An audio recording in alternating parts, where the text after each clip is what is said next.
আসসালামু আলাইকুম গাইস। আমি আজকে আপনাদের সাথে একটা ভিডিও শেয়ার করতে যাচ্ছি, একটা কথা শেয়ার করতে যাচ্ছি।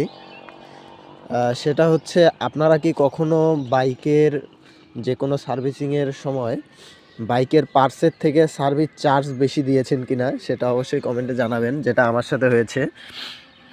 এই যে এই ক্লামটা আমি একটা পেজ থেকে নিয়েছি। এটা আর কি বলে গরিবের ফুটরেস। অনেকেই চিনবেন এটা, অনেকেই আবার চিনবেন না। এটা লাগার কারণে আর কি ফুটরেসের মতো একটা ফিল পাওয়া যায়। এই যে আমার পাদানিটা একটু উপরে আসছে।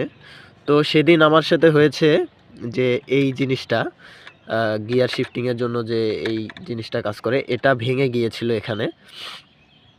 তো ভেঙে যাওয়ার পর আমি এটা হচ্ছে একটা রিক্সার যে থাকে, স্প্রোক থাকে, সেই স্প্রোকটা আমি নেয়ার পরে এটা মেকারের দোকানে আসি এটা লাগানোর জন্য।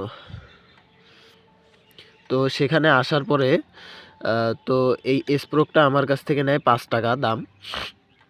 তো মেকারের দোকানে আসার পরে তো এটা আবার ফির ওরা লেদে পাঠায় আমাকে দিয়ে, যে এখানে গ্যাস দিয়ে বাঁকা করতে হবে, গ্যাসের হিট দিয়ে, এবং এখানে বাঁকা করতে হবে। তো আমি লেদে যাই, লেদে আমার এখানে খরচ যায় 50 টাকা, এবং মিস্ত্রিকে দিয়ে যখন এটা লাগিয়ে নিয়েছি তাকে দিতে হয়েছে 30 টাকা। তো আমার এখানে আমার এই পার্টসটার দাম নিয়েছিল 5 টাকা, এবং এটা লাগাতে খরচ হয়েছে মোট 80 টাকা।